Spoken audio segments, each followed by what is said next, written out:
No? So smaller buildings can use the wheelie bins. The larger buildings will have to use the containers that you see in the street now. We allowed DSNY this week to start signing people up for key cards because these containers will now be locked, so people can't go in and rummage through them and take stuff out. They end up on a sidewalk. I know the townhouses and brownstones are happy because they can use the smaller wheelie bins and they won't have these huge containers in front of their homes. So the conversation with DSNY has gotten much better from when they first started. I must say, they come every other month to report. As we said, we let them use the office this week to give out the cards, and communication is definitely much better, so I'm definitely happy for that. In your package, you will find several flyers about upcoming conferences, one being on April 26th with Legal Aid, boards 9, 10, and 11 sponsoring that. That will be held at the PAL on 119th and Manhattan Avenue from 10 a.m. to 5 p.m. They will cover various topics. We have someone from Legal Aid today who will speak in public session about exactly what that is. In these trying times, people need to know their legal rights on the immigration side or whatever else. So I'm really looking forward to that presentation. We have a senior resource fair on May 9th. That's always been successful, so I'm sure it'll be just as good as always. Business conference on May 3rd. Same thing there, trying to help our local businesses, entrepreneurs, get off the ground and know their rights as well. And so, I don't have them all in my head, but I know several others coming up. Cannabis will be doing something as well. We have some new cannabis dispensaries opening up in the community, so we'll be working with them as well. This morning I attended the Borough Board meeting, which I do every third Thursday with all the other Manhattan community boards and the borough president's staff. We talked about similar issues that are going on in each district as far as some crime. Crime has been down. I had the pleasure of meeting with Captain Rose and Sean Abreu last Monday to talk about some of the hot spots in our area and how that has changed. And to his credit and his team's credit, they have targeted certain areas that we have focused on, and I think we've seen some changes and we'll continue to see changes there. So thank you, Cap, appreciate it.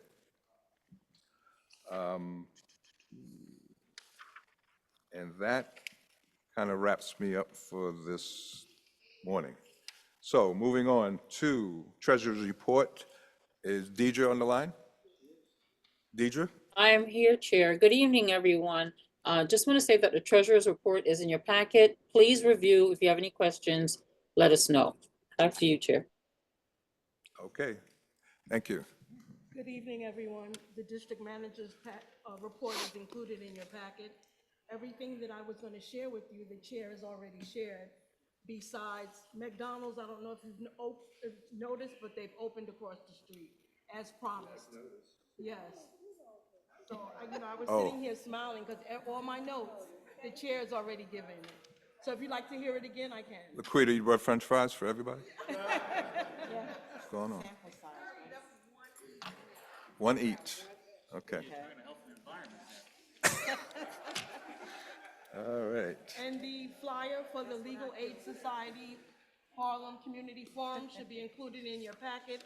And we also have flyers on the table.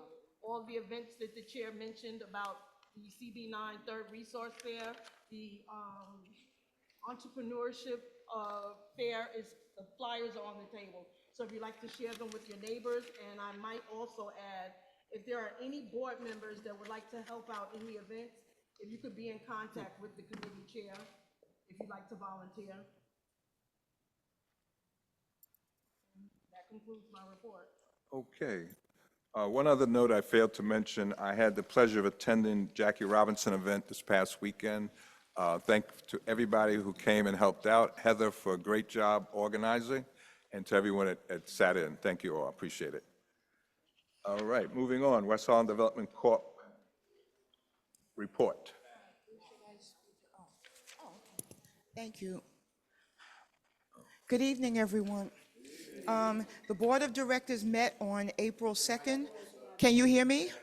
This is better? Okay, okay, thank you. The Board of Directors met on April 2nd via Zoom, and the next meeting is scheduled for Wednesday, May 14th. Let me see. Okay, there's an application currently, and that was announced by WHTC for interested professionals who would like to apply for membership on the Board of Directors. The announcement was posted on the website March 27th, and it was transmitted to CB9, to UTHA, and to the District Manager, UTHA, and to Board Chair Victor Edwards for their information as well. If you'd like to, you can go on the website and go to the link that's in the report, and the deadline is April 30th. The West Harlem Older Adult Alliance is now incorporated. Yay, again, whoa, whoa. And we had a meeting on April 9th to celebrate that and also to discuss future plans. More information will be available as time passes on. In the community, Board Chair Milton Tingling participated in a panel discussion, Conversations with Black Men in Black Robes, Leading the Judiciary, and it was co-sponsored by the Brooklyn Women's Bar Association and the Caribbean American Lawyers Association in honor of Black History Month. The title was taken from the book by the late Justice, the Honorable Bruce Wright, Judge Bruce Wright, Black Robes and White Justice. Of course, he is the father of New York County Democratic leader, the Honorable Keith L.T. Wright, and grandfather of 70th District Assemblyman, the Honorable Jordan J.G. Wright. Also in the news, WHUC board member Marianne Spraggins was honored by her former law school in the February list of alumni. She, in addition to all of her career achievements, she made history as the first Black woman to serve as a managing director on Wall Street. And it was also a father-daughter observance. Her father, Mr. Roy Travers Spraggins, he was also a graduate of New York Law School. He graduated after serving in the Army in World War II and went on to serve in the State Assembly at Albany and Deputy Controller for the City of New York. So we congratulate both of them as well. The West Harlem Arts Alliance and the Uptown Night Market will be collaborating to show artist work throughout the season for the UNM. The dates will be, it's the second Thursday of every month through October. You can visit the WHA website or the Uptown Night Market website for more information. International Jazz Day at Aaron Davis Hall. Jazzmobile and City College will be hosting a celebration of International Jazz Day on Wednesday, April 30th. The celebration will feature Wycliffe Gordon's International All-Stars and Friends. So if you'd like more information about that, go to the Eventbrite or Jazzmobile websites for that. Also, Real Sisters of the Diaspora, they present I Own Me, the Spirit of Resistance and Rebirth on Thursday, May 22nd at 6:30 at the Riverside Theater. If you'd like information, go to the realsisters.org website. Are there any questions? The Wycliffe Gordon, okay, that is from 7 o'clock until 8:30. Are there any other questions? Okay, I would like to just take a moment to acknowledge Arab American Heritage Month. Also acknowledging Ms. Ann Rocker, who is with us today. It's always good to see you, Ms. Rocker. Thank you very much for coming. It's always good to see you.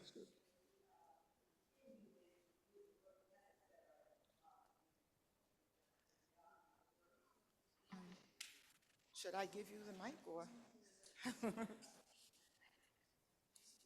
No, I can't hold that. No, I can hold it. I can hold it. Okay. That's all. No, I am here to talk about the elected officials that we have who are supposed to be working in our communities. Are you doing that during the public session? Yes, Okay, I'll finish my report and then you can sign up for that. Thank I you. wanted to acknowledge your presence because it's always good to see you. Thank you. Okay, and may everyone, if there are no other questions, may everyone have a blessed Holy Week and Resurrection Sunday. Thank you. Thank you. Thank you, Pat. going on. I failed to mention one item. It was on the back of the agenda, and that was a memorial service for our own Callan Thompson. We had a great turnout on April 6th. Great words spoken about a lovely young lady who was my neighbor, my friend, that I missed already.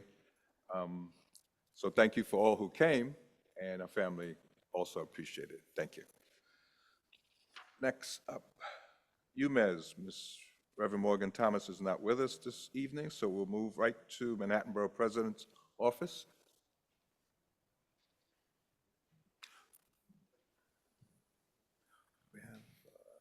Good evening, everyone. My name is Sean Brandon. I'm the Community Liaison for CB9 and CB10. I represent your Honorable Manhattan Borough President, Mark Levine. I have a few items to bring to you tonight. If there are any questions, feel free. I'll be here to the very end, so you can ask me that in the back of the room. So the first thing up, we're happy to share that the Borough President's Office has just published maximum term limit information for all Manhattan Community Board members. As you know, term limits began in 2019 for 4 consecutive 2-year terms, with the exception of 2020 appointments serving for 5 consecutive 2-year terms.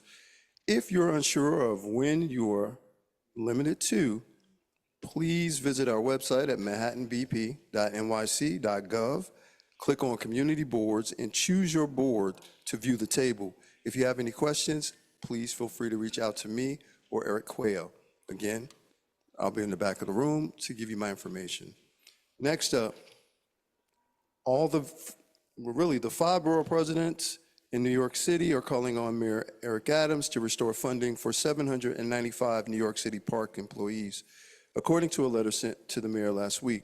These positions, which include urban park rangers and park maintenance workers, are vital to the city's parks, according to the report. The request comes in response to budget cuts and a hiring freeze that led to the loss of nearly 700 Parks Department positions. So that also can be found on our website. Next up, a story that I brought to you last month. The BP, in conjunction with Councilmember Shakur Krishnan, the chair of the Parks Committee, wrote a letter to the mayor's office urging the city to reject Trump's bid for a contract to operate Wellman Ring. Again, the borough president did an op-ed, which was done on March 26, 2025, which can be found in AM New York pertaining to the story, but again, can also be found on our website. Next up, the borough president sent a letter to City Hall regarding helicopter safety in New York City, especially after the tragic event that occurred. Again, that can be found on our website. I won't go into details about that. And lastly, we want to thank everyone who came out to our Eid celebration, which was held on April 10th, Thursday, and that was at the New York Stem Cell Foundation, which was, I want to say, West 56th Street in Midtown Manhattan, and also for those who came out to the Manhattan State of the Borough, which was March 25th.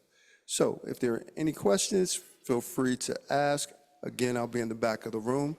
If you want my number, if you want to get in contact with me, the number is 917-923-3374.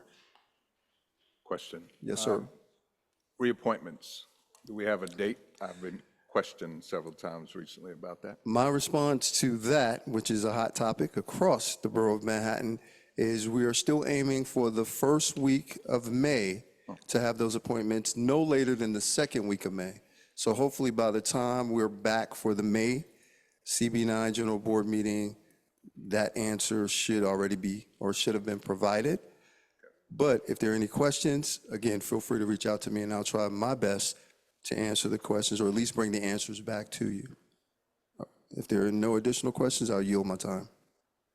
So noted. We have public session sheets.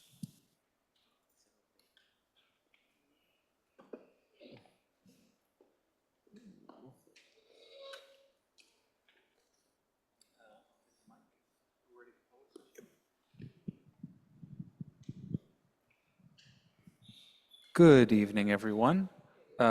We are going to kick off our public session. We do have quite a number of folks registered to speak tonight. So we will get started. I will remind you that it is a limit of 3 minutes per speaker, and my phone will start doing a little chime thing when you hit 3 minutes. That means you are done. So first up, we have Templo Biblico on 126th Street. I don't see a name, but, come on down. Is there a mic over there? Good evening. Good evening. Thank you so much for these invitations. I'm a pastor in the church 126 in Amsterdam, and we are proposing a no standing signs in front of the church because we had a big concern about security and safety. You know, this is the area that we need. We have like 80% of our members is old people, wheelchair, and it's really hard for them to take the car, get out of the car, and also when we're working in the area, we need a place to, like other churches have. So I thank you, and I hope you have this in the considerations. Thank you so much, and God bless you. Thank you, sir. What was your name? Alipio Sosa, Pastor Alipio Sosa. 126, Temple Biblical, Amsterdam, 126. Yes, it's a Spanish church. Huh? Yes, this is the petition to no standing sign in front of the church. No. What does he need? Signature? Signatures, do you have signatures in support of the no standing sign? No, not signature, Okay. but we could get signatures. And it would also, go ahead. I'll speak with you on the side with Solomon Prophet. Solomon, can you raise your hand? We'll discuss what the requirements are. Okay? Exactly. Thank you. Thank you so much. Thank you for coming down. Next up, we have Whitney Dearden from Riverside Park.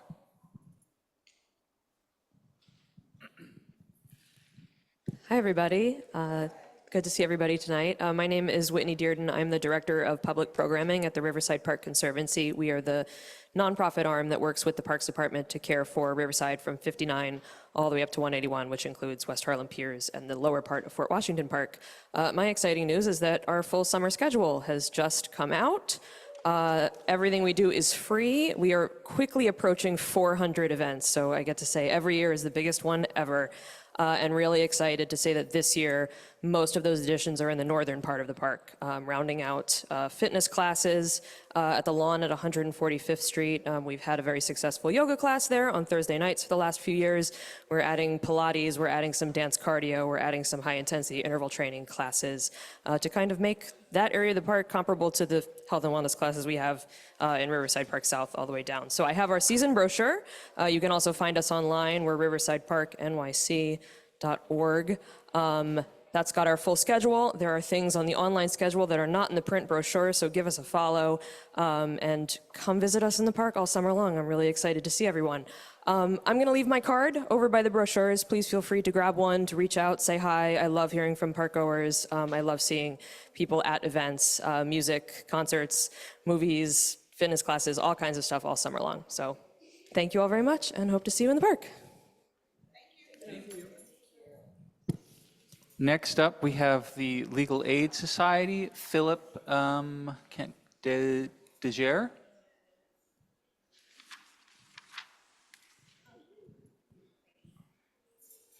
Hi, my name is Phil DeGrange. I'm an attorney from the Legal Aid Society, which, for those who don't know, is the largest and oldest social justice organization in the country. And Legal Aid, in collaboration with Community Board 9, Community Board 10, Community Board 11, so West, Central, and East Harlem, are putting on an event on April 26th from 10 a.m. to 5 p.m., which is called the Harlem Community Forum. The name is not very creative, but it hopefully gets the point across. The idea that it's really 3 events in one. From 10 a.m. to 3 p.m., we'll be providing free legal services. Legal Aid has attorneys that cover really any issue area you can think of, from immigrants' rights issues, government benefits, housing, homeless rights, obviously criminal defense and juvenile rights as well. We'll have a lot of attorneys there sitting at tables able to answer any questions you have. walk you through, for example, how to, develop or create your own small business. Whatever issue you can think of under the sun, we'll have attorneys there that can be able to address that. That'll be from 10 a.m. to 3 p.m. We also will be having 2 in-depth workshops on immigration and immigrants' rights issues and also housing issues. So if you're, looking to figure out how to start a tenants association to address any landlord issues, if you're have family members or friends who have concerns about immigration consequences, the workshop will go into depth on both those issue areas for about an hour and a half. And then the event will conclude with the third event, which is a town hall, and that's from 3 p.m. to 5 p.m. We have, I think, nearly every elected official from Harlem who's decided to sponsor and appear at the event. So they'll all be present to hear your concerns. And the idea is it's a conversation with community members about what are the issues that really are top of mind for you all. What areas of investments do you want to see happen in Harlem? If it's more after-school programming, more affordable housing, there'll be an opportunity to really have a discussion about how can Harlem improve and thrive, and ensuring that the elected officials that'll be helpful in that regard will be present to participate in that conversation. And again, that'll be about 2 hours long, and really the focus is on how can we bring more justice to Harlem by bringing more investments, more resources, more services that'll really help the community thrive. So that's the gist. It's 3 events in one: legal services, legal tabling, workshops, and then a town hall for 2 hours focused on how do we bring more investments and resources to Harlem. I hope you all will be able to come, tell your friends, tell your family members. There are flyers on the table, and I also have some Spanish flyers as well. If anybody needs those, I can hand those out. And again, hope to see everyone in 2 Saturdays. It's April 26th. You have a question? Yes, I put the Spanish flyers on the table. Yeah, you have time.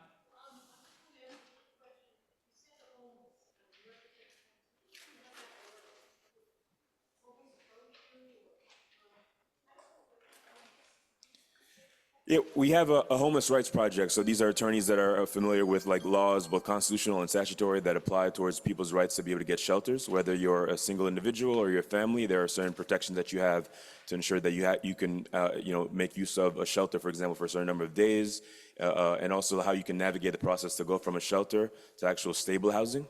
And if you have mental health issues, maybe even supportive housing as well. So there's various forms of housing that exist, and our attorneys can really help you walk you through the smorgasbord of options and how you can ensure that your rights are honored as you try and get sufficient housing. Thank you very much. If you can take it offline, we were at 4 or 5 minutes. All right, thank you. Thank you very much. Next up, it just says CB9.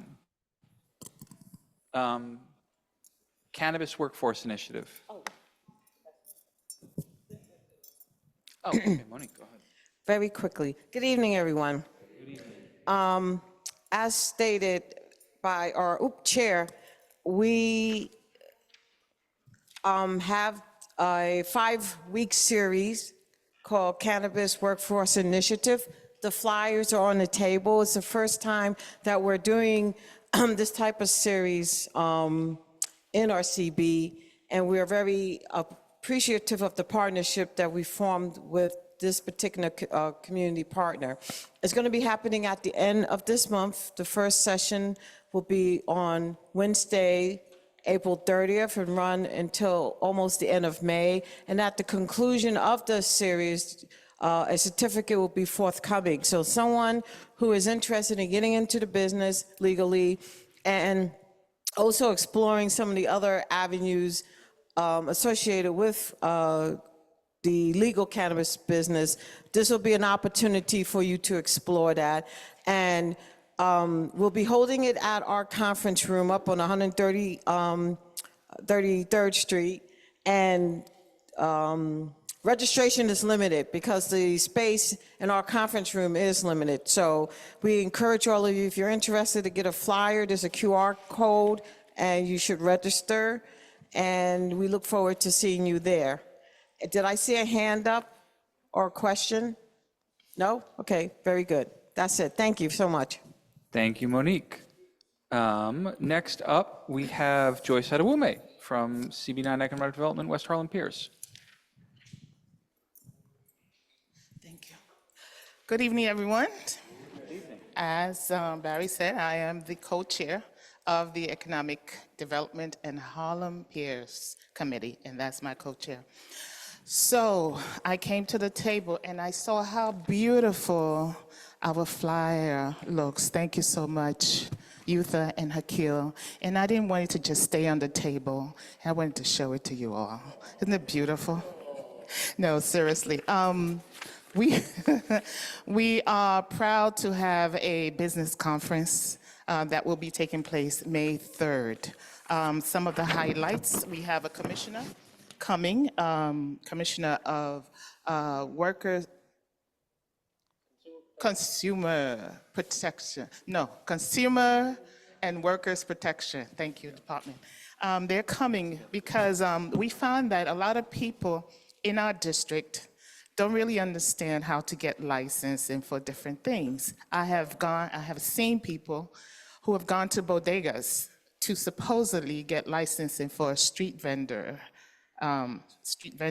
and when I looked at it, it was just an application for the tax, certificate of tax. I had to tell them, no, that's not what it is. You have to go downtown to 42 Broadway. So many things. She's coming to talk about that. We also have the Department of SBS coming to talk about how to thrive after a fire. You all know that in our district, we do have this incidence of fire quite frequently, and some businesses are affected by the fire. So what do you do after the fire? They're coming to talk about that, and amongst other things. We have the NYPD that will be coming. You all know our very wonderful commanding officer, Captain Carrie Rose. He'll be talking about the legal aspects, how to work with the NYPD when you have a business. And also we'll be having the recruitment section of the NYPD coming just in case some people want to join the NYPD. Light refreshments and lunch will be served. We won't have the fabulous pastries that were served during the borough president's state of the borough, but nevertheless, we have some delicious food that will be provided. So we're asking you to please share the flyer with your neighbors. Invite your neighbors to come because it's very important. We really need your help. We got 6 people registered only. Yeah, so we need your help. We also have the task force, cannabis task force coming. Yes, they will be coming, and so many other people who will be coming to share very important information. Thank you so much. Thank you, Joyce. Next up, we have the MCB9 Senior Action Committee. Got a lot going on.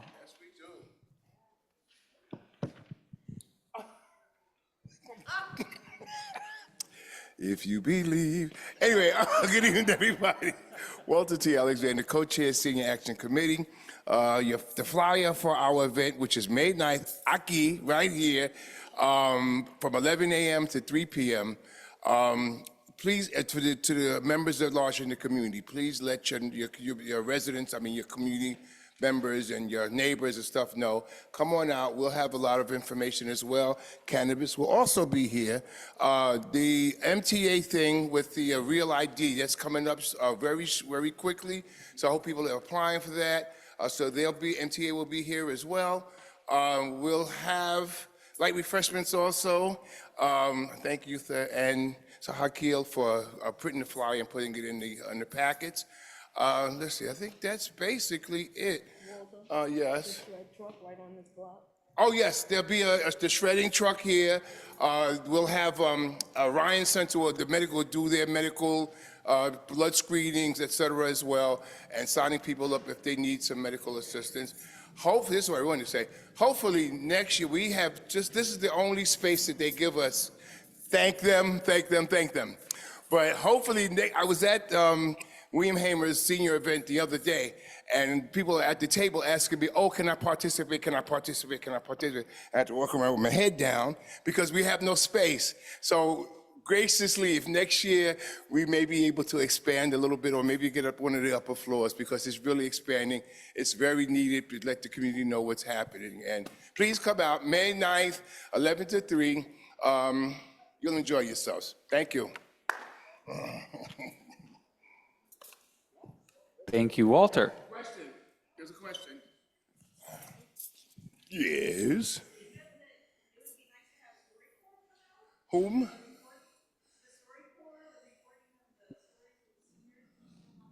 I can't have that for this, because we only have 4 hours. We have a lot of community as well as politicians and community members coming out to speak and stuff. So this is why I would like to expand next year, because that's very good. Hopefully we can get that in next year. Any more questions? Yes, there is.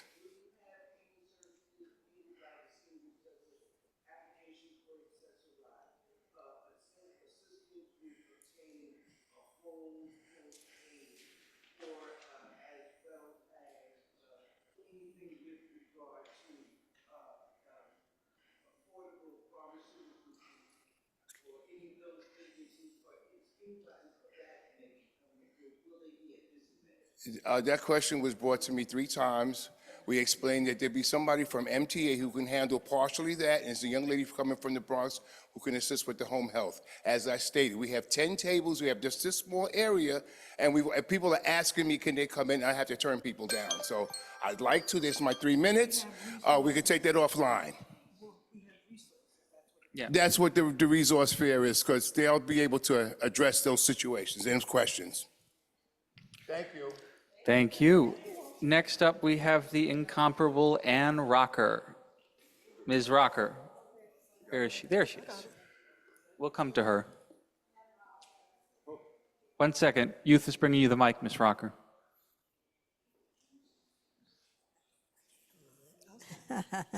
I am just pleased to be able to come and listen and make sure that I know that you are continuing to do all of the good work that we have in this community. You're working on it.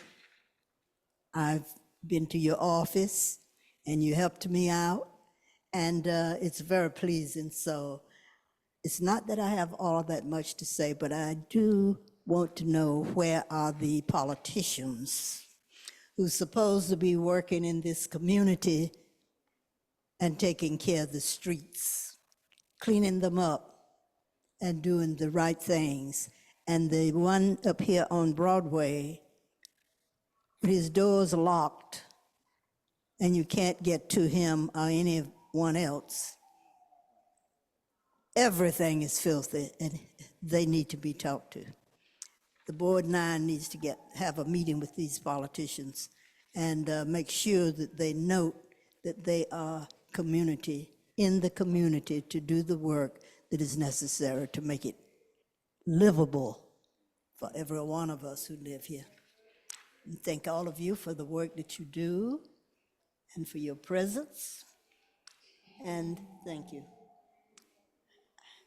I can't do much more because I don't have the health that I had before.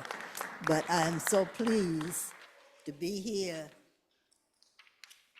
and see that you're continuing to move forward with what is necessary in this community. Thank you. Thank you, Ann. Thank you, Ms. Rocker, longtime community activist. Yes, and she visits the district office frequently. Next up, we have, I believe it's Eileen Rodriguez, or, yes, from Jazz Power Initiative. The mic will be that one. Good evening, everybody. I'm Adeline Rodriguez, Senior Program Manager for Jazz Power Initiative. We are a nonprofit organization, uptown-based, with the mission of keeping jazz alive and thriving. And we do so through arts education program for the next generation, hopefully, of jazz artists. We cater and service youth from 5th to 12th graders, where we teach them how to sing, act, and move, supported by jazz. So these kids are learning repertoire of Ella Fitzgerald, Louis Armstrong, Duke Ellington, and all the greats. And also through community concerts like the one that I'm gonna say today. We have been very lucky to also service the Harlem area with great partnerships like Jazzmobile with Robin Bell Stevens, and also the National Jazz Museum in Harlem, and with HSA. So I want to announce the next concert that we just had this past yesterday, which is in Alianza Dominicana. It was amazing concert of Lisa Latouche, a great choreographer, instructor, and dancer. The concert is called The Joys of and Pathways of Tap Dance. So if you're into tap dance, I highly, highly recommend it. It's going to be tomorrow at the National Jazz Museum in Harlem from 4 to 6, totally free. And also, with Harlem School of the Arts, we have this great, great event called We Got That Swing, which is celebrating the youth in jazz, the next generation of jazz artists. And we're going to be featuring our kids, Saw Jr., also the HSA Jazz Band, HSA Tappers, Bilongos Fat Cats, and Celia Cruz Bronx High School of Music Jazz Band, featuring Lisa Latouche as well. So it's going to be jam-packed of amazing jazz being brought to you by the youth and also great artists in the craft. So thank you so much. I hope you can pass by. I'll leave some flyers in the table. Thanks. Thank you very much. Oh.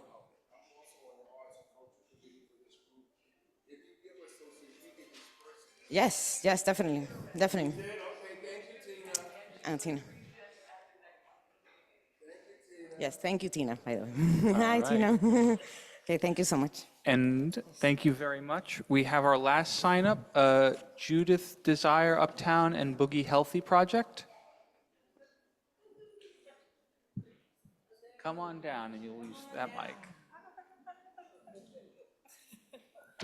The mic, please. Oh, thank you. Hi, good evening. My name is Judy Desiree. I am the founder, executive director of Uptown and Boogie Healthy Project. I'm here to announce 2 activities. I'm going to start first with Community Board 9. I just want to let you know the farmers market is returning for, I guess, the 3rd year. So June 14th is also Flag Day. We're going to have vendors with international cuisines and the return of our farmer, G&M Family Farms is going to be the main farmer, and we're waiting for the final farmer to announce. We just want to make sure to announce that we are in St. Nicholas Park on 137th Street and St. Nicholas Avenue. I do a lot on St. Nicholas Avenue.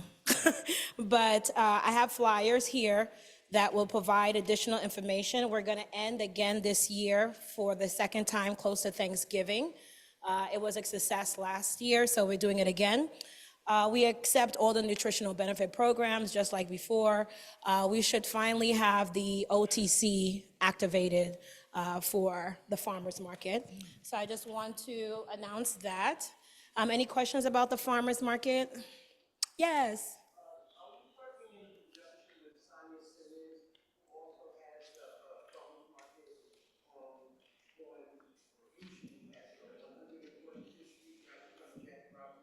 Yeah, I tried to reach out. We had some vendors that did cross, like there was a honey vendor that came by, but no, I haven't gotten a response back. That's as much as I got. No, yeah. I want to do, I'm trying to combine so that we can join forces on the vendors. But right now is just us at the market. Okay. Thank you very much. Oh, I'm sorry. One last thing. On the back of the flyer is St. Nicholas Miracle Garden that has the farm stand and CSA program.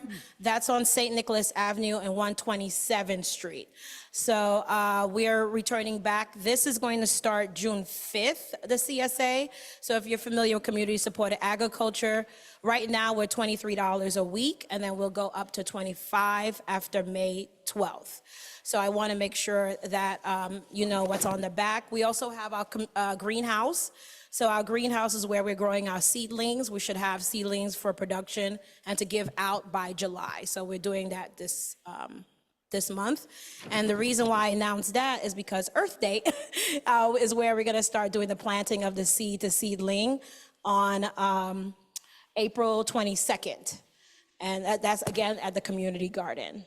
So CB9, St. Nicholas Park, CB10, St. Nicholas Miracle Garden. All right. Any other questions, comments, concerns? Anyone need a flyer? Thank you so much. And please do leave flyers also at the table, too. That concludes our public session, and I will pass it back to the chair for, oh, Reverend Caldwell.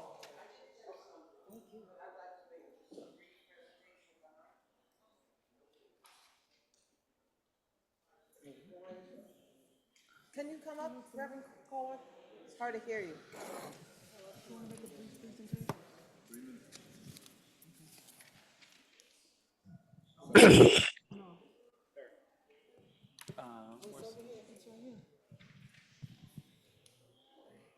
Thank you. I got you. Got it? Good evening, everybody. I'm Patricia Caldwell, and I sit with Landmarks, Parks, and Preservation. On this past Saturday, it was my pleasure to be involved with Community Board 9 in about 2 of the meetings of the 3 to 4 meetings I held I attended Saturday. But to one in particular, I'd like to address the Edgecombe Avenue Park Garden Sanctuary. We were pleased to accept more than 9 members to help us to tend to that garden. We also met with Ashley Konecki, who was very cooperative.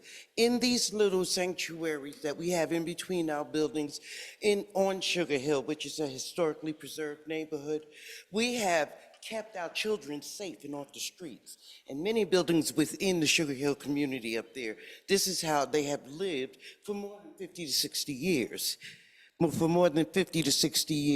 So Ashley Konecki, who during the time of the pandemic was unable to renew the licensure that they had been keeping for the Edgecombe Avenue, has approved of allowing us to renew it, revive it, and hopefully she will be able to supply us with some of the supplies that we need. I want to thank everybody in LPP, and as well as all the neighborhood of Edgecombe Avenue and Sugar Hill. That's it. Thank you. The name of the garden is the Edgecombe Avenue Park Garden Sanctuary. It is located on Edgecombe Avenue, right across the street from Jackie Robinson Park, and it's between 148th around 148th Street on Edgecombe Avenue. Everyone, we ask that you come and join us and help us to beautify this neighborhood and open up a sanctuary where we might sit safely within our own neighborhood. That's it. Thank you very much. That now concludes our public session, and I turn it over to the chair for elected officials.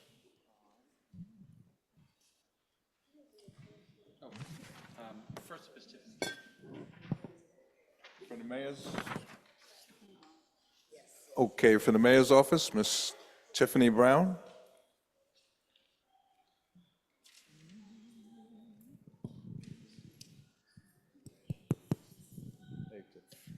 Good evening, everyone. Tiffany Brown, your Manhattan Borough Director for Community Affairs in the Mayor's Office, and I just want to report on a few things that our great mayor have been doing. And our first will be Mayor Eric Adams. In New York Police Department Commissioner Tisch launched a new quality of life division to enhance public safety and community trust. Our great Mayor Eric Adams and then NYPD Commissioner Tisch announced the formation of NYPD's new quality of life division, a citywide public safety initiative focused on enhancing trust between communities and the police while addressing everyday issues that impact New Yorkers' sense of safety and well-being. The second thing I want to report on is our great Mayor Eric Adams and Public Schools Chancellor Melissa Ramos announced that nearly 750 schools, as part of Mayor Adams' fiscal year 2026 executive budget, will be given the authority to support the hiring of over 3,700 teachers across the public school system to reduce class sizes. One more thing to report on. Pull it up.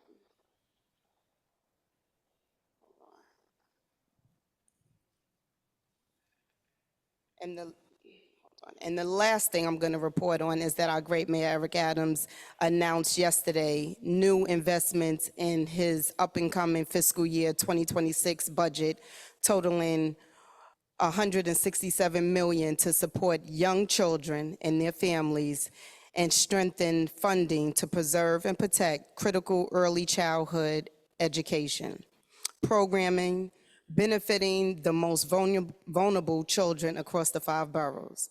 These investments include committing for the first time to an annual funding for a citywide 3K expansion and for pre-K students with disabilities to ensure,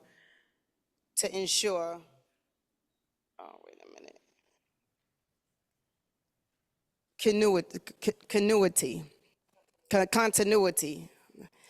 Additionally, thank you for that.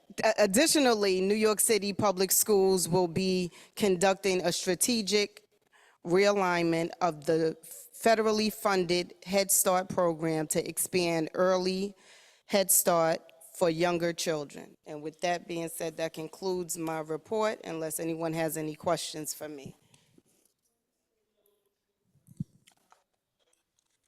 I'm sorry? Are you referring to the investment of the, because it's pre-K and I don't know how, I don't have any children, so please forgive me. I don't know how old you are. Pre-K is 3, so I would say it's 3 and up.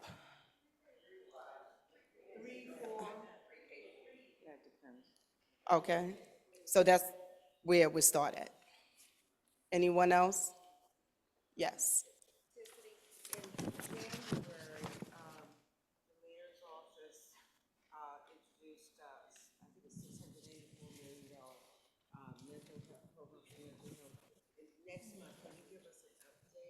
Absolutely. I'll write that down. You want to know about the mental health? Yeah. That investment that he announced? Okay. Absolutely. Anyone else?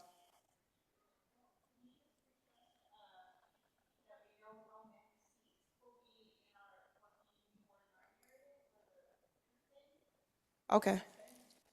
Okay, so you want to break down for how many seats will be allotted for this community? Okay.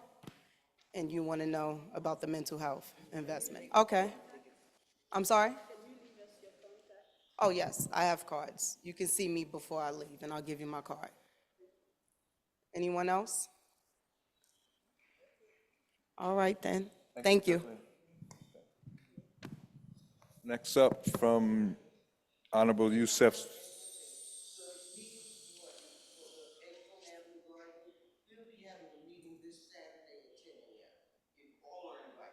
Where will it be? At the Garden? Gotcha. Next up, from Councilmember Youssef Salam's office, Samantha Lowe, I believe it is.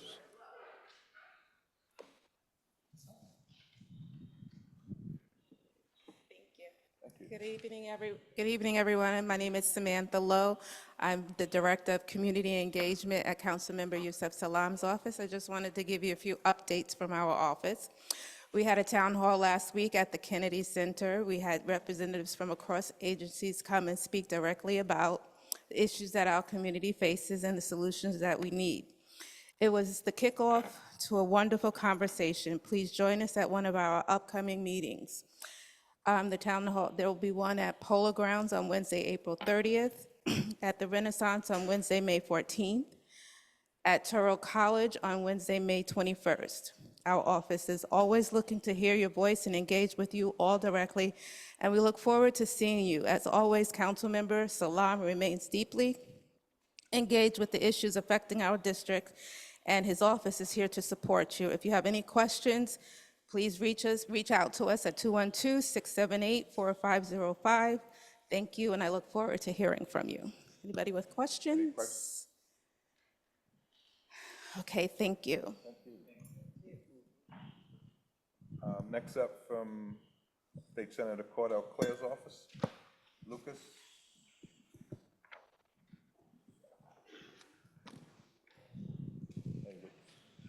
Hello, everyone. My name is Lucas. I'm here representing Senator Clear. We have a few updates to give you. Sorry that it's on my phone. So two things. As I think I've been given updates about the work we've been doing to help, to get more access from Columbia or more kickbacks for the land grab that Columbia did to get this building and all these buildings. But we got a letter from the Vice President of Columbia from their Public Affairs Office that they've identified 5 units that they are now, we're in talks to get those to be given back to the community. So that's also very, thank you. Also shout out to the Morningside Heights Community Coalition. They were very helpful in that as well. So that's now in writing. That was not in writing the last update I gave. So now we have that in writing. And so we're planning a meeting for next week or the week following that I'm sure Community Board 9 will be on. And also, we got some clarification. Barry and Victor, I hope you guys saw this letter from the Commissioner of HPD regarding City of Yes upzoning for university buildings. And you guys had put in a resolution to make sure that Columbia couldn't just give those units to affiliates. So we got confirmation that any City of Yes upzoning must go through Housing Connect. And so while university affiliates can technically apply through Housing Connect if they meet the income requirements, it has to go through Housing Connect. So it won't just be given to affiliates. So that was something that there was a bit of a gray area on. So we got that confirmation. 2 other things, we had an EAT event last week. I hope some of you guys got to go. There was a lot of food. It was a great event. And then yesterday we hosted a small business fair with the council member Salam's office.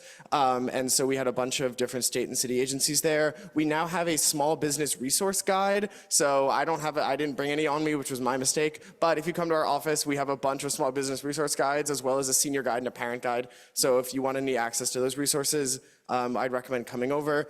We're still working on the budget. If you guys have any questions about what we fought for in the budget, I gave a presentation last week, so I don't want to bore you guys again. But please call us and ask us if you have any questions about the budget. We got $250 million for a housing voucher plan at the state level, so that's a big deal. That's something we've been fighting for a while, so that's pretty exciting. It has to pass, obviously, so that's pending the governor. And who knows what will happen there. But in the Senate, we got them to put the voucher in. So we're very excited about that. And if there's any other things you want to know, always call us. I have a card, and you can call us at 212-222-7315. But yeah, that number's online, so. Yeah, of course. Question? Barry? Thank you. So the Senator Clare introduced Senate Bill 6685 to amend the Health and Hospitals Corporation Act to remove references to the Board of Estimate and specify that it has to go through ULURP. So thank you for that. I know that was passed in our resolution in March. Is there anything else we can do to help push that bill along? Is there an assembly sponsor? I don't know if there's an assembly sponsor yet. I can get back to you on that. I'm sure we can talk to some member, right, or Chris. Anyways, so no, I don't know if there's a sponsor on that yet. Yes. Hi, Senator Clear is the statewide representative for the seniors. Mm-hmm. Could you please send us a representative this year to our senior action? This information that you're giving out, I'm sure the seniors would love to hear that. It is so needed that we have not had building on any type of senior housing in this district in Right. years. My friends are walking up walk-ups, and they could do it 20 years ago. They come on up. Mm-hmm. Now they're hardly getting up to each flight. Yes. You guys meet the first Tuesday of the month, right? Excuse me? Yes. Okay. It's in my calendar. We had a meeting. I had to have a big staff meeting this week, but this month, but I will be there in May. All right, we're meeting May 6th, but that's going to be at the off the company because Okay. we happen out there. But if you can come to the fair, just great. Okay, great. Yeah. Hopefully we can start connecting and Yes. at least you don't have to come every month. But No, but we'd love to connect more because the senator loves her seniors. Great. Anyone else? Tina? Yes? Uh-huh.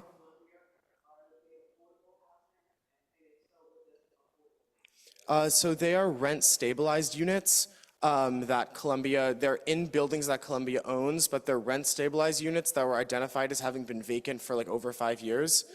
So that also being said, if you guys know, if you live in a rent stabilized building and if Columbia is your landlord and you know of units in your building that have been vacant and you know they're owned by Columbia and you have a feeling they're probably rent stabilized, send them our way and we'll bring them to Columbia. Because MHCC had sent us like 6 or 7 units that were in buildings that they lived in or members of theirs lived in, and they were like, no one's entered this building in 5 years, and I know it's owned by Columbia, and so there's suspicion that there's some foul play that Columbia is trying to find ways to deregulate those units. So I'd recommend the only thing we can do to fight them is by being organized in that way. So if you guys know of units, just send them to us. Call us, actually. That's the best way to reach us. I'll give you my email over the phone.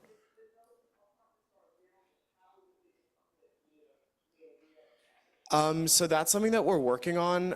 We have to have a meeting with the vice president to talk about what that process looks like. If any of you have suggestions, you're welcome to call us and let us know. Ask for Lucas. I'm the best person to talk to about that.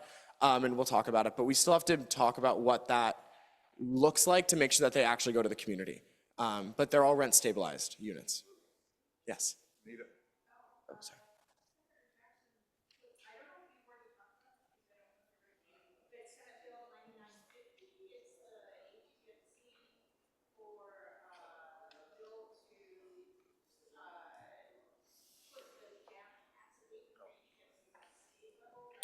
Yes.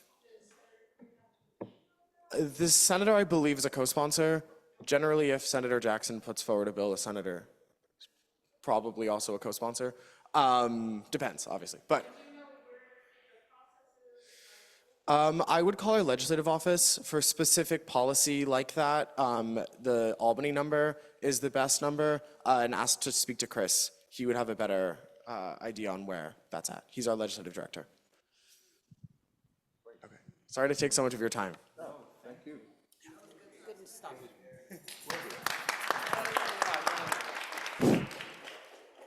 Captain Rose?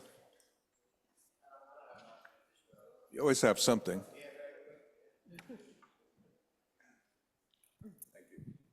Thank you, as always, for everything that you do, support for the precinct and staff that I have. Tiffany Brown mentioned Quality of Life Division. We're excited about that. You know, my usual talk here is crime numbers are down, but it's what you see when you're outside your door and when you walk around. So that initiative from the mayor's office and with the police commissioner is going to help us out a lot. It puts a lot of resources back in my pocket that I can focus on the everyday quality of life issue. So we're definitely looking forward to that. It's not much different than what we've been doing here in the 30th precinct all year, which is why we see significant progress in those areas. And as always, just let me know what you see. Call me, text me. You know, I'm very receptive to that so that we can get to work on the issues that you're seeing. We appreciate it. Thank you. Thank you. Okay, next up online is Solomon Acevedo from Jamani Williams' office. Floor is yours. Good evening, everybody. Happy Thursday. Solomon Acevedo, he, him pronouns. I'm the Deputy Public Advocate for Housing and Health Equity. And we have one major primary announcement to highlight today, April 17th, the last day of Black Maternal Health Week. The Public Advocate released a paper on Black maternal mortality and midwifery care. It's called The Silenced Crisis. And I will put it in the chat for folks to circulate. And knowing the disproportionate impact of Black maternal mortality and noting a very limited access pathway for folks who are seeking to establish themselves as professional midwives, we are calling for several recommendations, state, city, and federal, to one, make access pathways available through public education for midwifery students, but also to address the continuum of care when it comes to maternal health, from perinatal to postpartum, and actually our paper flags heightening emergency with postpartum depression and mental health and the relationship there, specifically around the increase in death being the leading cause of postpartum death in New York City. And so yesterday, the public advocate was touring Woodhull Hospital in Brooklyn to talk about the different ways that folks can get supported and speak with folks who are establishing new pathways to birthing centers. As folks know, one of the ways that midwifery care is highlighted and centered is through birthing centers. And so we are advocating for an increase of those across the city. There are some barriers on the statewide level that our paper addresses. We hope to make people aware of. And so we want to just open that to folks to explore and to discuss and to reach out to our office to figure out how we can advocate for birthing centers in Harlem and figure out how we can also develop pathways with our local hospitals to provide that care and to engage them in the referrals with other partnerships with the many independent groups that are advocating for the services that we're highlighting here. So thank you all for listening. In addition, we are always available to be supporting constituents across the city. So any New Yorker can always reach out by contacting gethelp@advocate.nyc.gov or by calling 212-669-7250 and leaving a message. Our office is also receiving constituents by appointment. We are located at 1 Central Street on the 15th floor. So for folks who have any other questions, I'm going to put my information in the chat. And again, I'll link the report in there as well for folks who want to check it out. Thank you all. Enjoy the rest of your week. Thank you. Glad to see you. Hope to see you again. Thank you very much. Okay, that concludes our elected officials section. Nope.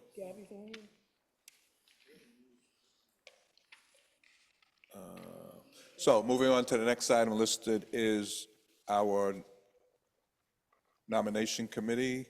That consists of Laquita Henry, Juan Camaneras, Lydia Gerson, Marita Dunn, Miriam Ferrer, and Liz Eastman. We'll be in contact with you. You guys and ladies need to meet so we can move the process forward. And gentlemen. Okay. Oh, Sydney, sorry.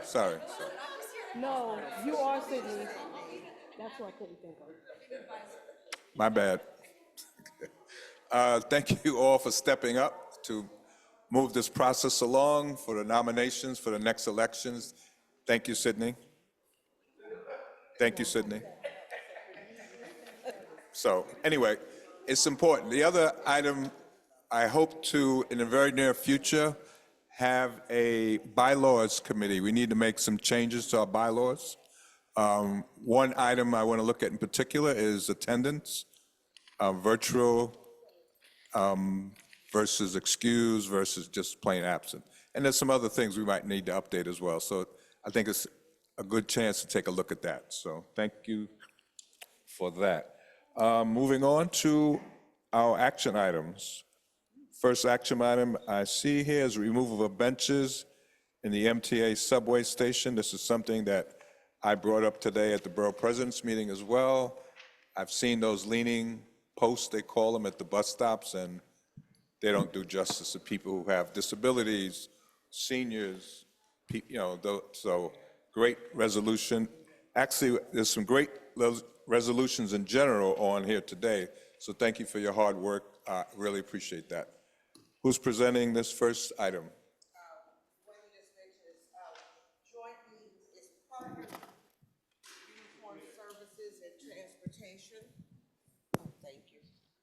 Uniform Services and Transportation and Health and Environment Committee worked together on the removal of benches, opposing the removal of benches in the MTA subway stations for obvious reasons.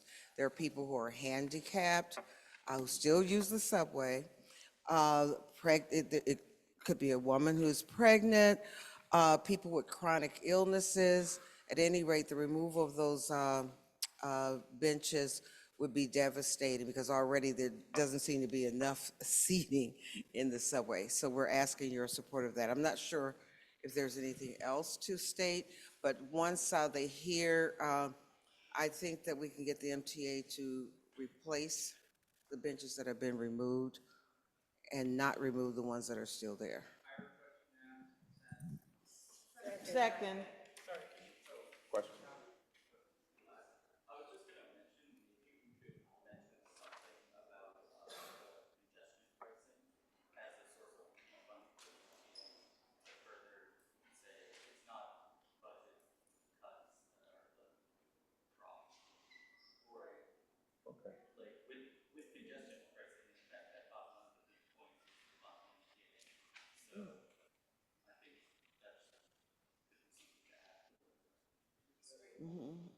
Okay, thank you.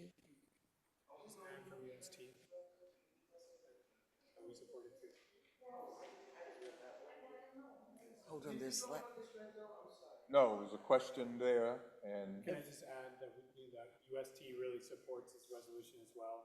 okay. Can we speak up, please? Actually, we did state that the resolution was partnered with Uniformed Services and Transportation. And, but you want to say that was strongly? Felipe. No, I know that Laquita said that, that it was passed with us, but we strongly support it at UST. And yeah, so keep them coming. There's a lot of intersection between transportation and health outcomes. So the more attractive we make public transportation, the better use it will get and the better health outcomes we all get. Thank you, Felipe.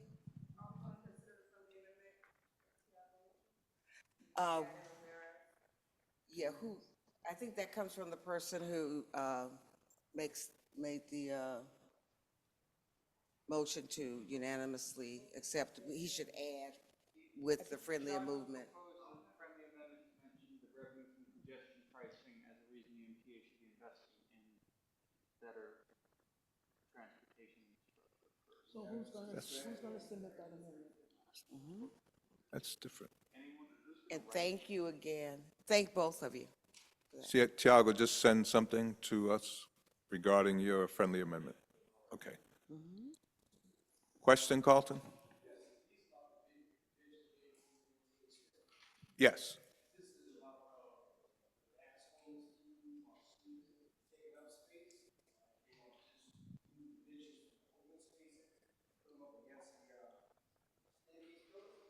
No, they are going to remove the benches and put what they call leaning posts, so you can lean against it, but you can't sit down. Some of the bus stops have those already. No. No, not that I know of. Somebody can correct. No, leaning posts. Right. I'm sure there will be some other suggestions that we'll need to make to add to beautification of, or just as Dr. Felipe said, health for better health outcomes. But All right, this is so immediate. Tiago's going to, friendly amendment, you're going to send. Can you email it tonight? Okay. Or Yes. even before you I know we're voting, but after that, Sean Abreu's office did have a rep on Zoom. Okay. You want to have Abreu's rep now? So call for a vote on this item? Did we say unanimous? Unanimous. Okay, we heard that. Any abstentions, any objections? Seeing none, it passes with the friendly amendment. Thank you. Thank you, Health and UST. Next item is immediate reinstatement of federal funds for diabetes Prevention Program Outcome Study. So with everything that the federal government is cutting, one of the things that Edwin Torres, Dr. Torres saw and was really feeling extremely strong about and called and wanted to put this resolution forth, and we in the committee agreed to it. One of the things they wanted to cut was the diabetes prevention program, which very directly targets our area where it is one of the highest ailments, affecting our community, diabetes. And so, of course, it's a long resolution that itemizes the critical national health priorities identified by the Department of Health and Human Services. This is one of them, and focuses on prevention and early intervention. So we're opposing the termination of this funding, and we want our representatives here in the city to strongly oppose that cut and have some action toward it. So this resolution will go to Congressman Espaillat, as well as Senator Cordell Clear and all of the others on the back, but of this resolution. Question? So, Why did he just pick out diabetes? I mean, he's also cutting the HIV, cancer research, and why couldn't they do it for the amendment to add that stuff back to? we need to do that for the next, we'll prepare for next month. But I totally agree, but this one, very, Pat? what is it, Shanika? Oh, One second. there's a Oh, no, question. I'm sorry. I thought Shanika had something else. Pat? I'm sorry, before we vote, I just want to request a correction or a revision. It indicates here the list of officials, it identifies Kristen Richardson Jordan as the councilperson. Oh, yeah. And the councilperson is now Yusef Salaam. Thank you for that catch. Could that be corrected? Absolutely.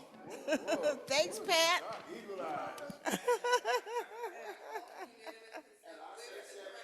Right. Yeah, I think what we didn't catch was, going in the computer and just, cut and paste, but that was important observation. Important observation. Thank you. Next, you call for the next one? No. Just hold on a second. From Sean Abreu's office, Gabriella, you on the line? Hi, yes, I'm here. Can you hear me? Yes. Hi, everyone. Good evening. I just wanted to let you guys know that we have a couple events coming up. We have a shredding event coming up Monday, April 28th from 9 a.m. to 12 p.m. at 118 West 95th Street in the front of Congregation Ohab Zedek. We also have the Blessing of the Bikes event that's coming up. That'll be May 3rd from 11 to 2:30 p.m. At the Cathedral of St. John the Divine, Amsterdam Ave, between West 112 and West 113th Street. I also wanted to, because I feel like it's been a couple months since I mentioned our food pantry, but we do have a monthly food pantry at our district office at 500 West 141st Street. It's the fourth Thursday of every month, with the exception of this month, which it would be on Tuesday, from 9:30 a.m. until supplies last. So you are all welcome to come. It's first come, first serve. And then on the other side, we also had a street cone naming last Friday with a turnout of over 200 people, which was amazing, for Thich Nhat Hanh. So next time you're by Broadway and 109th Street, take a moment of pause. It was a very beautiful cone naming event. Our next street cone naming in the district is slated for June 14th to honor Mani Kalan. I think this was already mentioned earlier in the meeting today, but Empire bins have started to arrive throughout the district to containerize school trash so kids don't have to dodge or detour around piles of garbage. And just sort of some info, we had a mammogram event yesterday at the Ascension Church. It was super successful, and we do have another one coming up June 17th. That one will also be closer to you guys at the district office on 141st. So if anyone is looking to get a mammogram, insured or not insured, feel free to call our office at 212-928-6814. Thank you all. I hope you have a good evening. Gabrielle, just a reminder, we did not receive any flyers about the mammogram. Can you make sure we're on the list of flyers that go out? I think I sent you the one that was at the Ascension Church, but since I was out for like a good 3 weeks there, I can double check, but I will for sure make sure you get the one coming up on. And I'll also send you the one for the shredding event. Barry?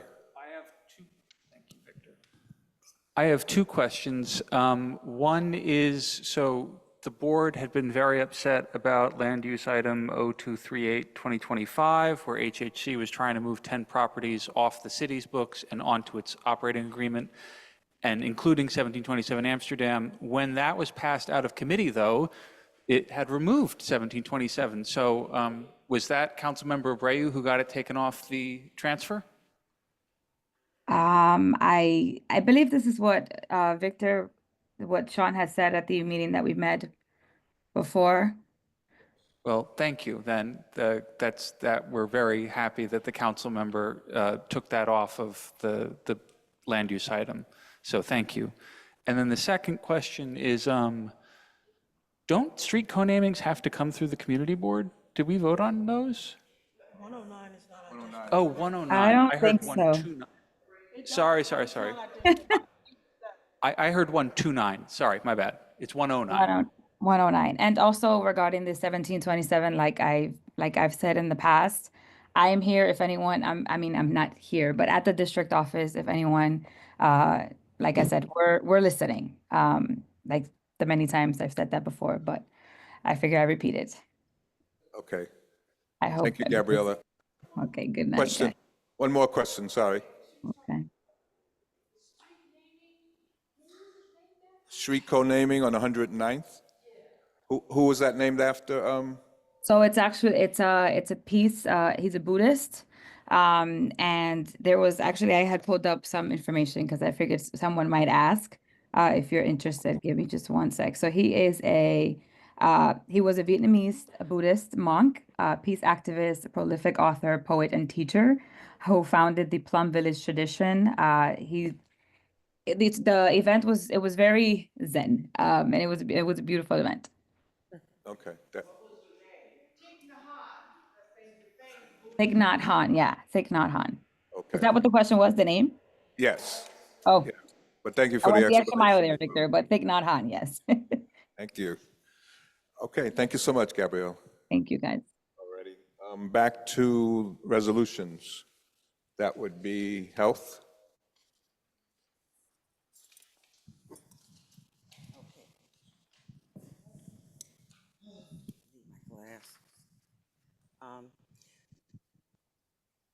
The third resolution is opposing federal health workforce layoffs and funding cuts.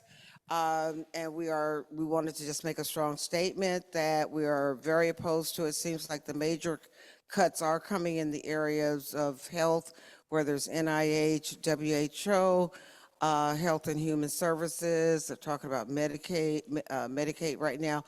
At any rate, the layoffs, as you can see here, we were able to determine expressed less than 1% of HHS's $1.8 million budget. And also, as we wanted to point out that during COVID, the underfunded public health infrastructure contributed to massive loss of life and economic disruption.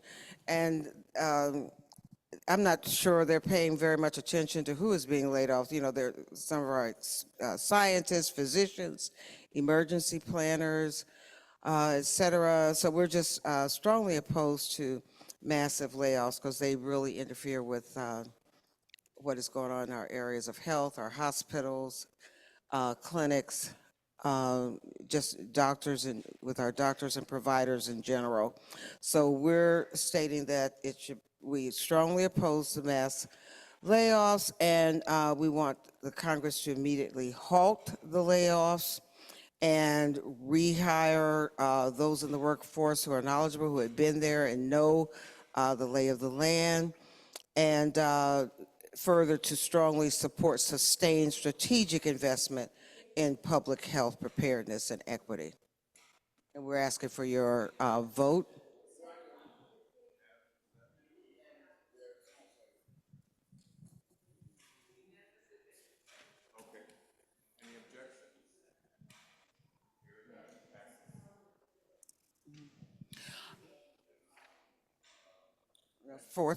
Our fourth one, we received a request from Heritage Health and Housing for support of a grant, the congressional spending deadline is tomorrow. So they came to us and they are reapplying for this grant with a letter going to Congressman Espeja. They have notified his office, and we have supported Heritage in all of its work, its facilities, primarily in the health area, but with the new facility being built on their current premises at 1649 Amsterdam, they've had to present before landmarks and parks, because that is in the landmark, that address is in our landmarks district. And they presented before the Housing, Land Use, and Zoning Committee, as well as to health. But the emphasis with this letter of support is for congressional funding for the housing portion and how, what they'll need to rebuild, not really rebuild, renovate that structure.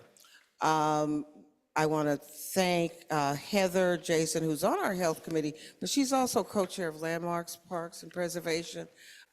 She provided information that we could pull from that was already approved by the board. I want to thank Liz and Signe with Housing, Land Use, and Zoning, because they looked over the letter, and of course their representative presented before that committee, as well as those on my committee who are, ever faithful to our meetings and attentive to the issues of health in putting this letter together. So it will be signed by Victor if approved.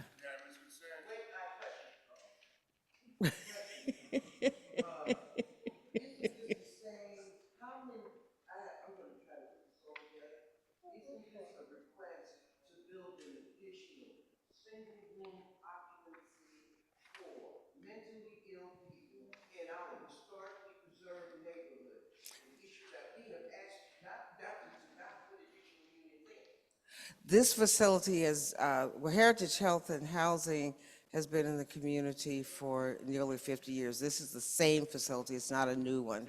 It's an existing facility. And they will have housing from, I'm not sure if it starts from the 3rd floor, I believe it's an 8-story building. And so the upper floors have housing already and they've had housing. So no, it's not a new structure. It's not a new facility. But they are renovating because of what happened at 1727 Amsterdam. They've had to move their medical facility or practice into that building. So they're taking the bottom 3 floors to accommodate the health facility. That's between 141st and 142nd. On Amsterdam. And they've been there for a very, very, very long time, and it was built by the noted Harry, or first renovated in the Landmark District by the noted Harry Simmons, Black architect. And they followed all the rules. Call for a vote. One abstention? Okay, so noted. Thank you. Okay, thank you, Laquita. Some great results from you and your team. Much appreciated. Okay, next item number 5. That is a reso for the community associate for CB9 office.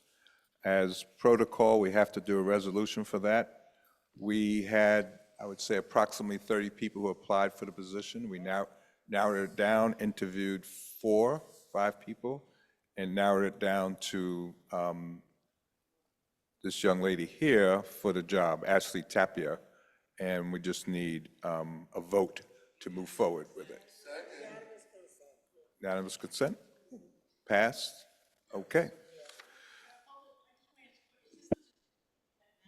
Yes. filling that position, correct? Okay, moving forward, I think we are up to renewals for liquor license applications. UST? Hopefully everyone can hear me. The renewal liquor license applications, the first one is 1351 Amsterdam Avenue. It's on the corner of West 128th Street. This is Plowshares Coffee Roasters. It's a renewal liquor license. The 26th precinct had no objection to it.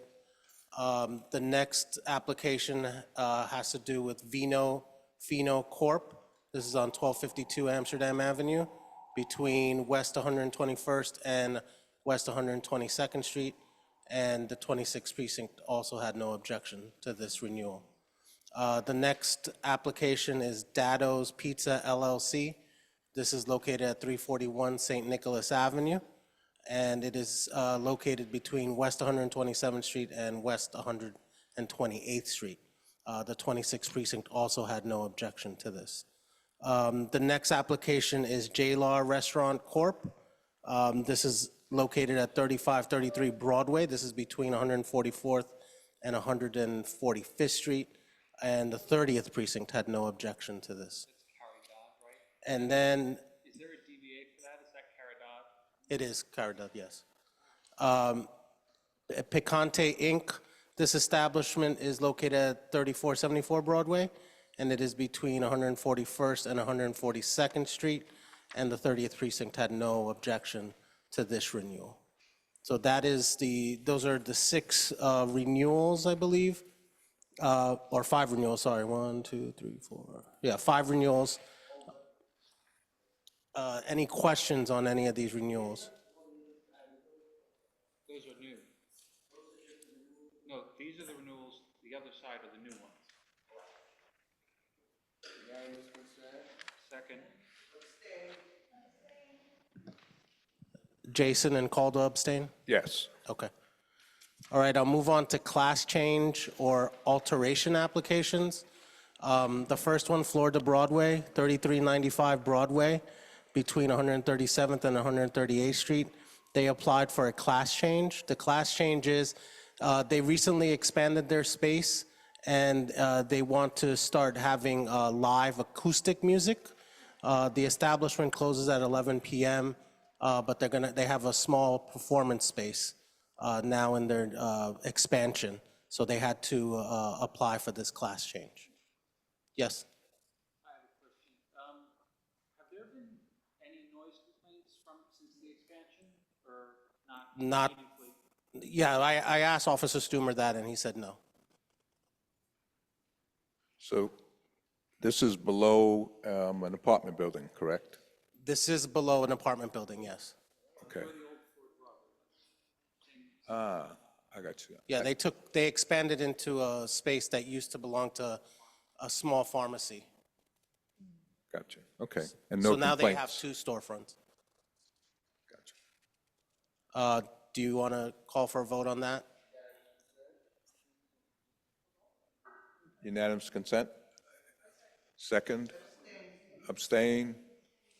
2 abstentions. Okay, called one, Jason abstain again? Correct. Okay. The next one is an alteration application. This is for Lee Heritage Media LLC. This is also known as Comedy in Harlem. They're located at 750A St. Nicholas Avenue between West 147th and West 148th Street. They applied to, they're expanding their bar. So currently their bar has 6 seats. They're expanding their bar from 6 seats to 15 seats. So they have to notify the board of that change.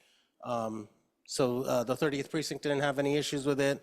They're still within their certificate of occupancy. So it passed UST and exec board. So I would call for a vote on that as well. Unanimous consent, Ted. Thank you, Ted. Thank you, Ted.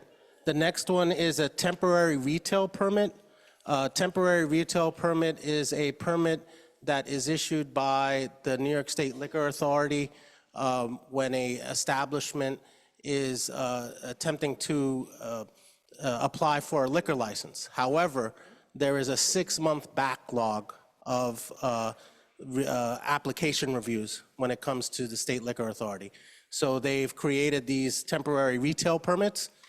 This establishment, the Blue Room Restaurant and Lounge, which is located on 1813 Amsterdam Avenue on the corner of West 150th Street, is applying for a temporary retail permit. This allows them to sell alcohol until their application gets reviewed.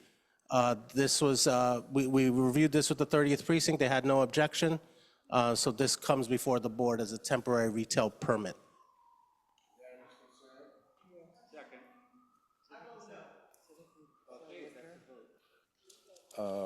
Question, Solomon. So they should not be serving alcohol until they receive this? Until they receive this, yeah, I think they're allowed to serve it while it's in process. Yeah, Okay, because they have been serving. yes, while they're in process. Once they start, I've heard rumors that they've been serving before, but I can't substantiate that. Rumors. Rumors. I mean, that, I've never been there. Did the owners come to No, they don't have to come until the new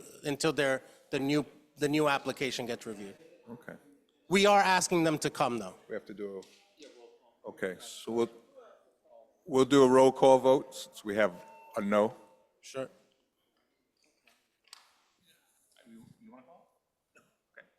Walter Alexander. April Adams. Joyce Adewume. Chris Berry. Patricia Caldwell. Felipe Castillo. Vanessa Kaufman. Joshua Christopher. Daniel Clark Jr. Juan Colmenares. Gretchen Keneally. Carlton Davis. Justin Dent. Marita Dunn. Elizabeth Eastman. Victor Edwards. Lydia Garrison. John Martin Green. Daria Hardiman. Monique Hardin Cordero. Laquita Henry. Michael Iglesias. Heather Jason. No. Chris Johnson. Thiago Keel. Ted Kovalev. Abstain. Tina Lumley. Deirdre McIntosh Brown. Deirdre? Oh, she's not on. Ilana Mercado. Dr. Mongoya? Yes. Reverend Morgan Thomas. Signey? Solomon? Yes. Annette? Clayton? Veronica? Pat Watler Johnson? Liz Whiteakis? Francina Waring? Can someone help? I can't hear Ms. Waring. Give me a thumbs up or a thumbs down. Thumbs up, yes, okay. Barry Weinberg is a yes. Shanika Wilson and Elisa Yu. Okay, all right, it passes. I'll give you the numbers in just a sec.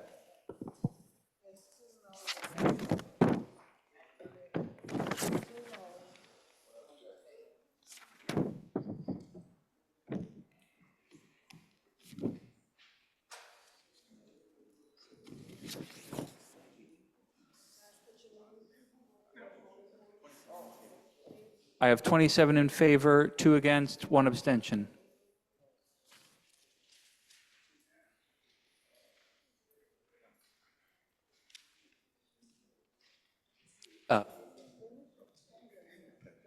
Okay, it passes. Thank you, all.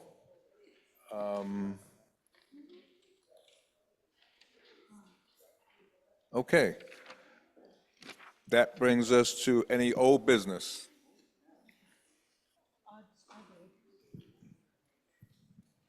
I guess it's old business. Last month, we voted on a SLA application for the Baylander, and some of the members were concerned that the boat wasn't at the pier. It has returned, so I just wanted to make note of that.